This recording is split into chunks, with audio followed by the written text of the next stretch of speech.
Fascist স্বৈরশাসক Sheikh হাসিনার ১.৫ যুগেরও অধিক সময় বাংলাদেশের বুকে জগদ্দল পাথরের মতো চেপে বসেছিল আওয়ামী ফ্যাসিজম। মসনদ টিকিয়ে রাখতে আওয়ামী ফ্যাসিজম আয়োজন করে বিনা ভোট, রাতের ভোট ও আমি ডামি নির্বাচন, যা পুরো ব্যবস্থাকে করে তুলেছিল প্রহসনের মঞ্চ।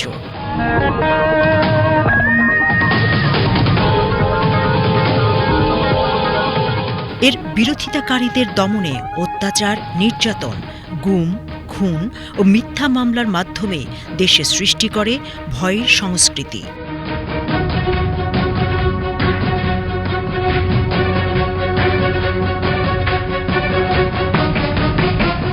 গুম সংক্রান্ত অনুসন্ধান কমিশনের চূড়ান্ত প্রতিবেদন অনুযায়ী এই ১.৫ দশকের শাসনামলে ৪ থেকে ৬ হাজার মানুষ গুম হয়েছেন, যদিও কমিশনের কাছে ১,৯১৩টি অভিযোগ আসে।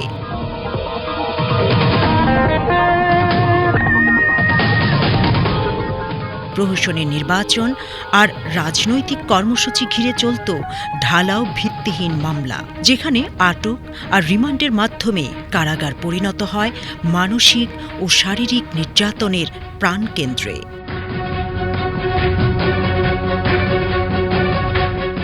এই গুম আর কারাজীবনের নির্মম নির্যাতন অভিজ্ঞতা ভুক্তভোগীদের মুখে দর্শকদের সামনে তুলে ধরতেই বিটিভি নিউজের নিয়মিত আয়োজন ফ্যাসিবাদের কারাগার।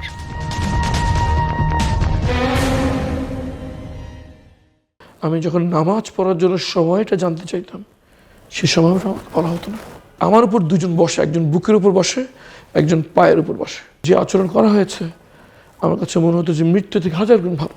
দীর্ঘ ১.৫ যুগের ফ্যাসিবাদী যে সরকার ফ্যাসিবাদ কায়েম করেছিল এই দেশে, সেই ফ্যাসিবাদ কায়েম করতে গিয়ে এই ১.৫ যুগে অনেকে করেছিলেন অপহরণ, গুম, সেই সাথে ঘটেছে খুনের মতো ঘটনাও। তা আমরা আজ কথা বলবো ফ্যাসিবাদের কারাগারের প্রথম পর্বে এমনই এক ব্যক্তির সাথে, যিনি আসলে গুম হয়ে দীর্ঘ ৮ বছর কাটিয়েছেন অন্ধকার প্রকোষ্ঠে। তিনি ব্যারিস্টার আরমান। সরাসরি চলে যাচ্ছি তার কাছে। আপনাকে আমন্ত্রণ জানাচ্ছি আমাদের আজকের এই পর্বে। একটু জানতে চাবো যে প্রথম দিকে যখন আপনাকে গুম করা হলো, শুরুর দিকে তো আপনার মনে হচ্ছিল যে বেঁচে থাকবেন কি থাকবেন না, কিন্তু কখন মনে হলো যে না, তারা আসলে দীর্ঘদিন আপনাকে এখানে বন্দি রাখতে চায়? এই ফিল্ডটা আসলে কবে থেকে আপনার শুরু হলো? আমার পিতা শহীদ মীর কাসেম আলী সাহেবের মামলায় নিয়োজিত আইনজীবী ছিলাম। ওনার ফাঁসির রায় হয়ে গিয়েছিল। কার্যকর করার মাত্র কয়েকদিন পূর্বে আমাকে আমার বাসা থেকে তুলে নিয়ে গুম করা হয়। যেদিন তারা আমাকে গুম করে সেদিন তারা সারাদিন আমার পেছনে পেছনে আমাকে ফলো করছিল। আমি আগে থেকে আমার আশঙ্কা ছিল যে হয়তো আমাকে গ্রেফতার করা হতে পারে বা আমার প্রতি কোনো বিপদ আসতে পারে, কিন্তু তারপরেও আমি আমার কাজ করে যাচ্ছিলাম, কারণ আমার কাছে মনে হচ্ছে এটা আমার দায়িত্ব। তারা আমার ঘরে এসে আমাকে বলে যে আমাকে তাদের সাথে যেতে হবে। আমি জানতে চাই যে তাদের কাছে ওয়ারেন্ট আছে কিনা। সুপ্রিম কোর্টের রায় রয়েছে যে ওয়ারেন্ট ছাড়া গ্রেফতার করা যাবে না। তারা উত্তর দিল যে তাদের সব প্রয়োজন হয় না, আমাকে তাদের সাথে যেতে হবে। আমি চেষ্টা করেছিলাম তাদের সাথে আর্গুমেন্ট করার জন্য যে কী বেসিসে তারা আমাকে নিতে চাচ্ছে, এবং একটা পর্যায়ে তারা টেনে হিঁচড়ে আমাকে সেখান থেকে বের করে নিয়ে যায়। আমাকে গাড়িতে উঠিয়ে তারা চোখ বেঁধে ফেলে, হাত করা পরিয়ে ফেলে। প্রথমে হাত করা পরায়, তারপর চোখ বেঁধে ফেলে।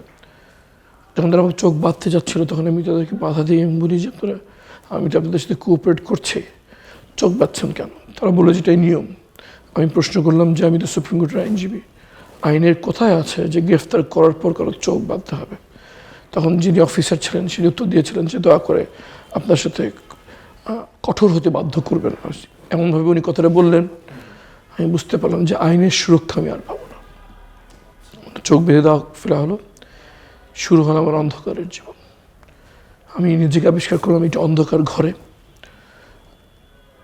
আমি মনে মনে নিজেকে সান্ত্বনা দিচ্ছিলাম যে হয়তো আমাকে এই অন্ধকার ঘরে ২৪ ঘন্টার বেশি থাকতে হবে না, কারণ সংবিধানের বিধান হচ্ছে গ্রেফতার করার ২৪ ঘন্টার ভিতরে আদালতে হাজির করতে হয়। কিন্তু আমি দেখলাম ২৪ ঘন্টা পেরিয়ে দিন হলো, দিন পেরিয়ে সপ্তাহ হলো, সপ্তাহ পেরিয়ে মাস, মাস পেরিয়ে বছর, কিন্তু সে অন্ধকার ঘর থেকে বেরোচ্ছি না। তখন আমি আতঙ্কের সাথে উপলব্ধি করলাম যে গুমের বিরুদ্ধে একজন মানবাধিকার কর্মী হিসেবে দেশের বাইরে আমি প্রতিবাদ করছিলাম। আমি নিজেই সেই গুমের শিকার হয়ে পড়েছি। আমাকে যে ঘরে রাখা হয়েছিল সেখান থেকে বুঝতে পারতাম না বাইরে কি দিন না রাত। সম্পূর্ণ অন্ধকার ছিল। এটা এক্সস্ট ফ্যান চলতো, যেটা দিয়ে বাইরের সকল আওয়াজ ঢেকে যেত। আমাকে 24 ঘন্টা সেই অন্ধকার ঘরের ভিতরেও চোখ বেঁধে হাত করা পরে রাখা হতো। আমাকে বলা হতো না আমি কোথায় আছি, আমাকে বলা হতো না আজকে কয় তারিখ। আমি যখন নামাজ পড়ার জন্য সময়টা জানতে চাইতাম, সে সময়টা আমাকে বলা হতো না। আপনি প্রায় দীর্ঘ 8 বছর অন্ধকার প্রকোষ্ঠে কাটিয়েছেন। আসলে এর মধ্যে আপনাকে শারীরিক নির্যাতন করা হয়েছিল কিনা, কিংবা ভেতরের পরিস্থিতি আসলে কেমন ছিল? প্রথমত হচ্ছে আমাকে 24 ঘন্টা চোখ বেঁধে রাখা হতো, হাত করে পরে রাখা হতো, এবং আনুমানিক মাঝরাত থেকে সে হাত করাটা দিনের বেলা থাকতো হাত করার সামনে, এবং শেষ রাতের দিকে হাত করা থাকতো পেছন দিকে। সার্বক্ষণিক চোখ বাঁধার পাশাপাশি হাত করার ঘষা আমার 2 গায়ে হাতে প্রথমে অ্যালার্জির মতো গোটা উঠে গেল, তারপর সেখানে চামড়া উঠে গেল, এরপর সেখানে ইনফেকশন হয়ে দগদগে ঘা হয়ে গেল। তারপর আমাকে হাত করা পরে রাখা হতো সবসময়। যখন এটা খুব প্রকট আকার ধারণ করলে ঘাটা, তখন হাত করা খুলে পায়ে পরিয়ে দেওয়া হয়েছিল। তারপর হাত করা থাকতে হবে, এটাই ছিল বিধান। আমাদেরকে নামাজের সময় বলা হতো না, এবং আমরা বুঝতে পারতাম না কখন দিন না রাত। একমাত্র সময় বোঝার উপায় ছিল খাবার দেখে। যখন রুটির সবজি খেতে দিত, তখন বুঝতে পারতাম হয়তো দিন হয়েছে। এরপর খাবার আসলে দুপুর, এরপর খাবার আসলে রাত। এই ছিল 24 ঘন্টা বোঝার একমাত্র উপায়। এছাড়া আর কোনোভাবে বোঝার উপায় ছিল না এখন কোন অবস্থা আছে আমি। আমার কাছে মনে হতো যে আমাকে জীবন্ত কবর দিয়ে দেওয়া হয়েছে। আমার কাছে মনে হতো যে মৃত্যু থেকে 1000 গুণ ভালো। গুম কমিশনের যে অভিযোগপত্র, সেখানে আপনি উল্লেখ করেছিলেন যে আপনার একসময় মনে হচ্ছিল আপনাকে হত্যা করা হতে পারে। সেই বিষয়টি আসলে আপনি কিভাবে আন্দাজ করেছিলেন কিংবা কিভাবে শুনেছিলেন? যখন গুম কমিশন গঠন করা হয়, তখন আমি চিকিৎসার জন্য দেশের বাইরে অবস্থান করছি। আমাকে সবার আগে গুম কমিশনের একজন কমিশনার নূর খান লিটন সবার আগে আমার পরিবারের সাথে তিনি যোগাযোগ করেন। আমি যখন গুম ছিলাম তখন উনি মানবাধিকার কর্মী হিসেবে আমার পরিবারের সাথে তার যোগাযোগ ছিল আগে থেকে। উনি প্রথম আমার সাথে যোগাযোগ করেন এবং তারা বলেন যে অনলাইনে আমার অভিযোগপত্র তারা নেবেন। তখন আমি একজন আইনজীবী নিয়োগ করি বাংলাদেশে। সে আইনজীবীর মাধ্যমে আমি বিদেশ থেকে লিখে দিই, আইনজীবী সেটা তৈরি করে গুম কমিশনে জমা দেয়। তারপর তারা আইন কমিশনার আমার সাথে জুম কলে আমার প্রথমে ইন্টারভিউ তারা নেয়। নেওয়ার পর বিভিন্ন ক্লু আমি তাদেরকে দেই, যে ক্লুর মাধ্যমে তারা শনাক্ত করতে সক্ষম হয় যে আমাকে কোথায় আটকে রেখেছিল। কিন্তু আমি যে সেলের বর্ণনা দিয়েছিলাম, সেই সেলটা তারা শনাক্ত করতে প্রাথমিকভাবে তারা পারেনি। পরে আমাকে তারা অনেকগুলো ছবি পাঠায় যে কোনটি আপনার সেল। পরে আমি সেই ছবি দেখে আইডেন্টিফাই করতে সমর্থ হই যে যেই জায়গাটা আমার সেল ছিল, তারা সেলের দরজা ভেঙে দেয়াল তুলে দিয়েছিল। শেষ পর্যন্ত ওই 5টা সিঁড়ির মাধ্যমে আইডেন্টিফাই করে দেয়াল ভেঙে পরে আমার সেলটি তারা উদ্ধার করতে সক্ষম হয়। আমি মানবাধিকার কর্মী এবং আইনজীবী। এই গুম প্রক্রিয়া শুরু হয়েছে সেই 2010 থেকেই বলা যায় আনুমানিক। সেখান থেকে আমি জানতাম যে যাদেরকে গুম করা হয় অধিকাংশকে হত্যা করা হয়। কারণ গুম এমন একটা অপরাধ যেটা যদি প্রকাশ পায় তাহলে সেটার যারা ক্ষমতাসীন তাদের জন্য বড় সমস্যা হবে। সুতরাং এখান থেকে আমি জানতাম যে ইলিয়াস আলী, ছাত্র শিবিরের মোসাদ্দেক এবং আরও একজন অনেক নেতৃবৃন্দ গুম হয়ে গেছে, তাদের কাউকে খুঁজে পাওয়া যায়নি। গুম করার পর কী করা হয় এটা সবার আগে জনসম্মুখে আসে নারায়ণগঞ্জের হত্যাকাণ্ডের মাধ্যমে। আমি তখন বাইরে ছিলাম, আমি জানতাম যে গুম করার জন্য তাদেরকে হত্যা করে পেট ছিঁড়ে নদীতে ফেলে দেওয়া হয় লাশ। তো সেখান থেকে আমি জানতাম যে গুম করার পর কী করা হয়, আগেই জনসম্মুখে সেটা চলে এসছে। আমি চিন্তা করতাম আমাকে তারা কি করবে। তখন আমাকে স্বাভাবিকভাবে আমার কাছে আশঙ্কা আমার মধ্যে তৈরি হয়েছে যে হয়তো আমাকে কোনোদিন ছাড়বে না, কারণ বের হয়ে আমি চুপ থাকবো না। সুতরাং এই সাক্ষী তারা কোনোদিন বেরোতে দেবে না। দীর্ঘ একটি বন্দি জীবন কাটিয়েছেন, মানসিক নির্যাতন, তো বলবেন এখন কেমন আছেন? আলহামদুলিল্লাহ, আমি আইন পেশায় ফিরে এসেছি। এটা আমার মূল পেশা। আমি একজন আইনজীবী। এটাই আমার মূল পরিচয় এবং এটাকে আমি ধরে বেঁচে থাকতে চাই। আমি মানুষকে অধিকার সচেতন করে তুলতে চাই, এটা আমার প্রথমে ব্যক্তিগত লক্ষ্য। প্রথম অনুভূতি কি ছিল আপনাকে দেখার পর? প্রথমত আমার তো চেহারা বিকৃত হয়ে গিয়েছিল। আমার মা, আমার স্ত্রী ছাড়া কেউ আমাকে চিনতে পারতো না, পারেনি। আমার 2টি বাচ্চা মেয়ে ছিল, তাদের বয়স ছিল 3 বছর এবং 4 বছর। তারা প্রাথমিকভাবে আমাকে চিনতেই পারিনি, আমি আমার মেয়েদের চিনতে পারিনি। আমি তো মেয়েটাকে বাচ্চা রেখেছি, আমি যখন আসি তখন তারা বড় হয়ে গেছে, আমি চিনতে পারিনি তারা কারা, তারাও বাচ্চারাও চিনতে পারিনি আমি কে। তাদের যখন পাই তখন আমার কাছে মনে হচ্ছে যে আমি নতুন করে তাদেরকে আবার চিনতে হবে।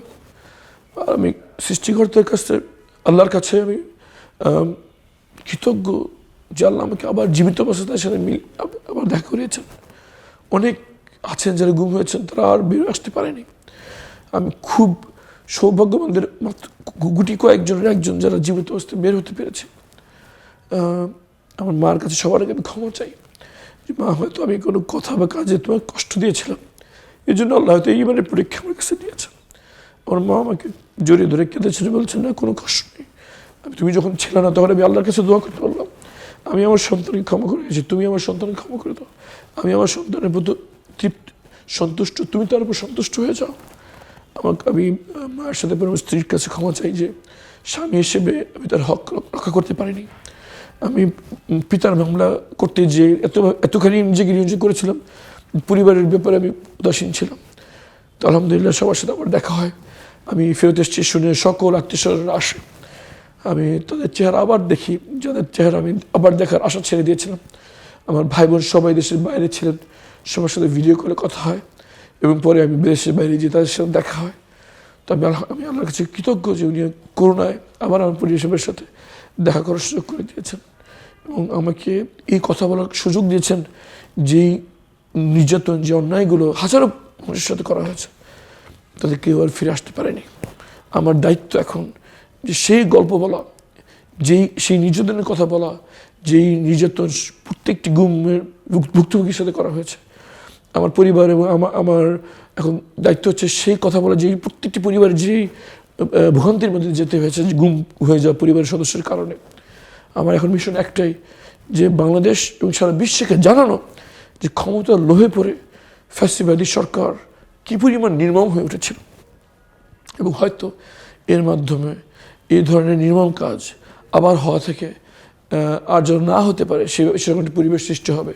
এটাই আমার মিশন এখন ইনশাআল্লাহ। যেদিন আসলে আপনাকে ছেড়ে দেয়া হয় গণ অভ্যুত্থানের পর, সেই দিনটি আপনি কিভাবে শুনেছিলেন কিংবা শুনতে পেরেছিলেন কিনা যে দেশে গণ অভ্যুত্থান হয়েছে, সেই দিনের বর্ণনাটা একটু শুনতে চাবো। ভিতর থেকে কিছুই বুঝতে পারি না যে বাইরে যে আন্দোলন হচ্ছে, বিপ্লব হয়ে যাচ্ছে, আমি কিছুই বুঝতে পারিনি সেটা। একদিন খাবার দেওয়ার সময় একজন সাধারণত দরজা খুলে খাবারটি ঠেলে ভিজিয়ে দিয়ে দেওয়া, দরজা লাগিয়ে দেয়। আমাদেরকে যে খাবার হতে বলে জানলা থেকে তারা ইনস্ট্রাকশন দিত যে এক হাত খুলে দিত আর কি, জানলা থেকে আমি হাত বের করে দিতাম, এক হাতে খুলে দিত। একদিন খাবার দেওয়ার সময় একজন প্রহরী আমার হাতে প্লেটটা দিল, তাই আমি খুব অবাক হয়ে গেলাম। আমি হাতে খাবার আমি ধরলাম, সে আমার হাত ধরে আমাকে বললো যে আল্লাহর কাছে খুব বেশি করে দোয়া করে। আমি মনে করেছি যে হয়তো আমাকে হত্যা করার সিদ্ধান্ত হয়েছে, আমাকে মুক্ত করার 5 থেকে 7 দিন আগে। আমি তখন আমার নামাজ এবং তওবা তাহলিল ইস্তিগফার অনেক বেশি বাড়িয়ে দিই। যেদিন আমাকে তারা সেখান থেকে বের করে নিয়ে আসে তখন আনুমানিক শেষ রাত ছিল। সে সময়টা আমি সাধারণত নামাজ পড়ি, আমি নামাজ পড়ছিলাম, তাহাজ্জুদ নামাজ পড়ছিলাম। এমন সময় 10-12 অনেকজন আমার সেলে ঢুকে পড়ে। চোখ বাঁধা অবস্থায় আমি ইশারায় নামাজ পড়তেন, হাত করা পড়া অবস্থায় নামাজ পড়তে হতো আমাকে, বসে না দাঁড়িয়ে দাঁড়িয়ে, যেমন এই হাত করা পরে আছে। রুকু যাওয়ার সময় এক হাত, তো হাত করা হাত করার সিম্বলটা অনেক বড় ছিল না, স্বাভাবিক হাত করা, যেটা গ্রেফতার করার পর পুলিশ।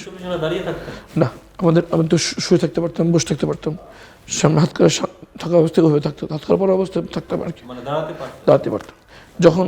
যখন আমাকে পায়ে হাত করা পরে রেখেছিল একটা হাতের ঘা শুকানো পর্যন্ত, তখন আমি হাঁটু করে নামাজ পড়তাম, কারণ আমি দাঁড়াতে পারতাম না। পায়ে মানে হাত করাটা পায়ে পড়ানো ছিল থেকে আমি দাঁড়াতে পারতাম না, তখন আমি হাঁটু করে নামাজ পড়তাম।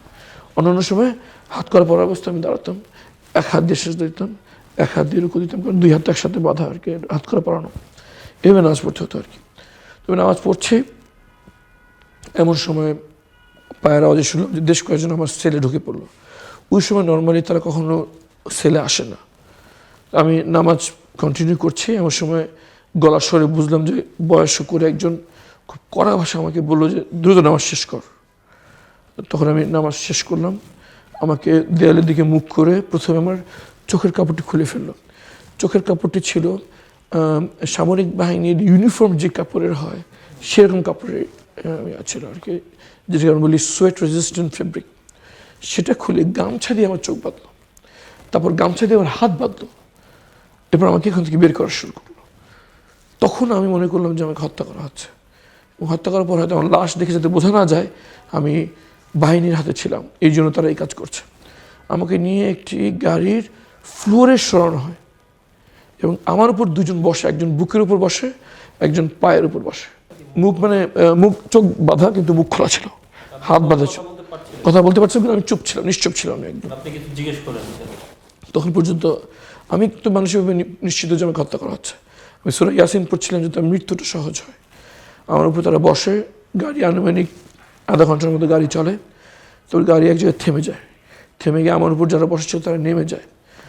একজন আমাকে সে ফ্লোরে বসায়, গাড়ির ফ্লোরে শোয়া থেকে বসায়। গলার সুরে আমি বুঝতে পেরেছিলাম যে সিনিয়র করে কেউ হবে। আমাকে দুটো প্রশ্ন করা হয়। আমি প্রথম প্রশ্ন করা হয় যে আমরা কারা, আমি উত্তর দিই যে আমি জানি না। দ্বিতীয় প্রশ্নটি করা হয় এতদিন তুই কোথায় ছিলি, তখন আমি উত্তর দিই আমি জানি না। তখন যে কথাটা বলে তাতে প্রথম আমার কাছে মনে হয় আমাকে হত্যা করা হবে না। সে বললো যে এই কথাটাই সবাইকে বলতে হবে।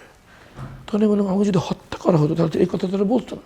কিন্তু তারপর আমি আশান্বিত হতে ভয় পাচ্ছিলাম, কারণ এত বড় অপরাধ করে তারা আমাকে ছেড়ে দেবে এটা আমার বিশ্বাসযোগ্য হচ্ছিল না। আমি মনে করলাম যে হয়তো তারা আমাকে সাথে মজা করছে। আমি মানসিকভাবে তখন মৃত্যুর জন্য তৈরি আছি। আমাকে গাড়ি থেকে নামানো হলো। আমি ওয়েট করছিলাম যে এখন একটি গুলির আওয়াজ শুনবো তো সব শেষ হয়ে যাবে। আমি দেখলাম যে শুনলাম যে গাড়িটি টান দিয়ে চলে গেল। অনেকক্ষণ ওয়েট করে থাকলাম, এমন সময় দেখছি শুধু পোকামাকড়ের আওয়াজ ছাড়া আর কোনো আওয়াজ নেই। দু একবার ডাকার চেষ্টা করলাম, দেখলাম কেউ উত্তর দিচ্ছে না। তো অনেক সাহস করে আস্তে করে হাতটা নাড়ার চেষ্টা করলাম, দেখলাম হাতটা খুলে গেল। তো আস্তে করে চোখটা একটু লুজ করার চেষ্টা করে ডানে বায়ে তাকালাম, দেখলাম যে আমার পিছনে জঙ্গল আর সামনে ফাঁকা মাঠ। তখন আমি পুরো চোখ খুলে ফেলে আশেপাশে তাকাই, তখন দেখতে পাই যে দূরে একটা আলো দেখা যাচ্ছে।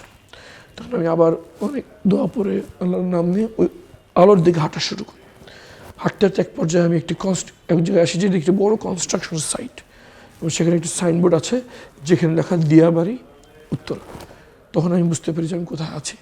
যখন আমি সেখানে যাই তখন ওই জায়গায় প্রহরী কুকুর ছিল, তারা ঘেউ ঘেউ শুরু করলো আমাকে দেখে। ঘেউ ঘেউ আওয়াজ শুনে গার্ডরা দৌড়ে আসে। তখন পর্যন্ত আমি জানি না যে বিপ্লব হয়ে গেছে।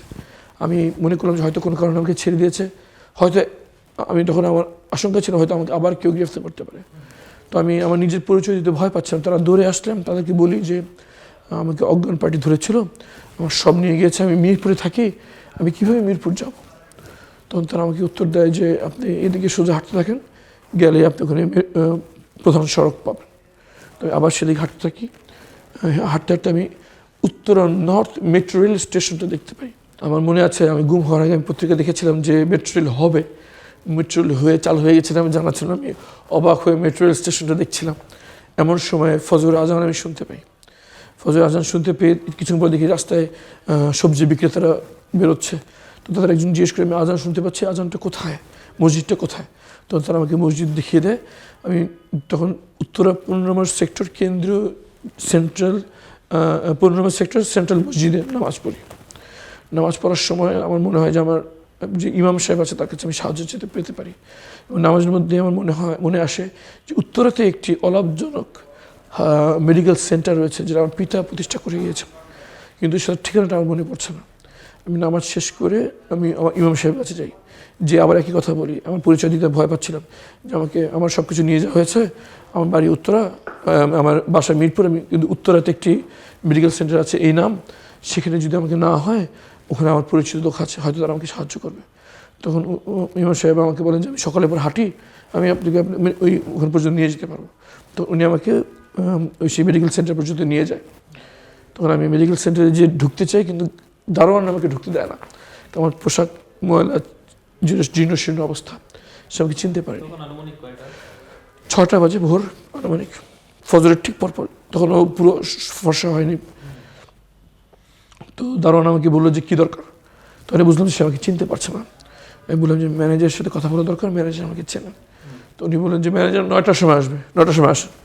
তো আমি গেটের বাইরে বসার চেষ্টা করলাম, উনি আমাকে সেখানে বসতে দিল না, বললেন আপনি দূরে যেয়ে বসেন। আমি রাস্তার উপরে যেয়ে বসে সূরা ইয়াসিন পড়ছিলাম, আল্লাহর কাছে দোয়া করছিলাম যেন এমন কেউ আসে যেন আমাকে চিনতে পারে।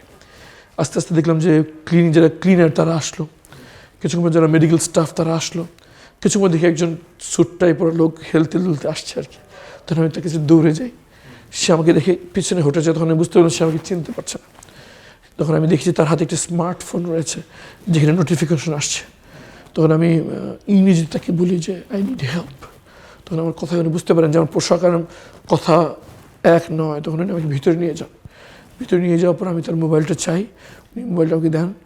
আমি মোবাইলে যে আমার নাম গুগলে সার্চ দিই, তখন আমার গুম হওয়ার আগে সেই স্যুটটাই পরে ছবি ভেসে ওঠে।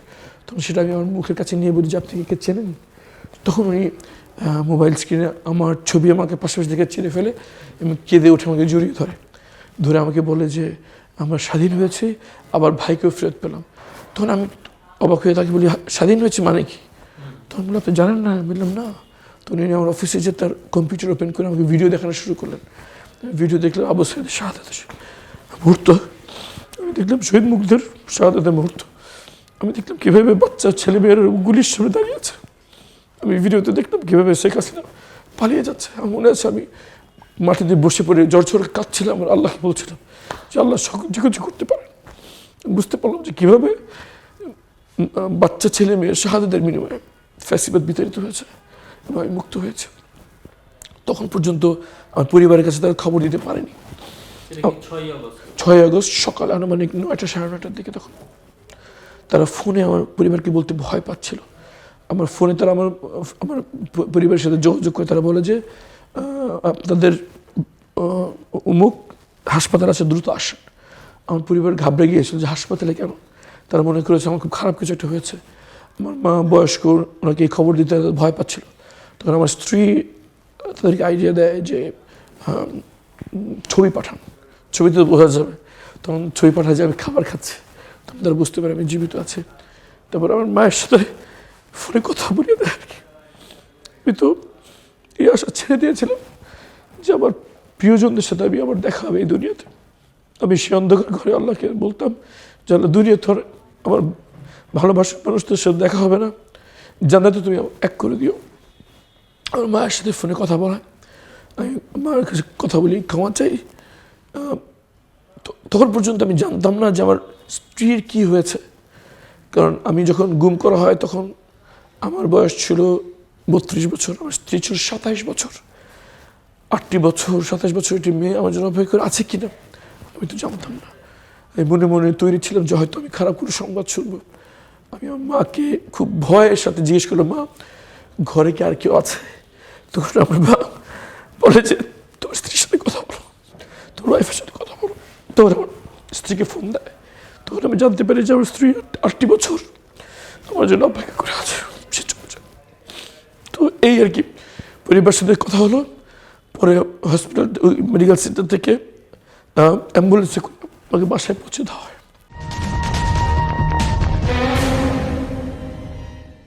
দর্শক, আমরা ফ্যাসিবাদের কারাগারে আজকের এই পর্বে শুনছিলাম ব্যারিস্টার আরমানের দীর্ঘ যেই দুঃসহ স্মৃতির যে গল্প, সেটি পরবর্তী আয়োজনে আমরা শুনবো আরেকজনের কারাবরণ কিংবা গুম হওয়ার সেই গল্প।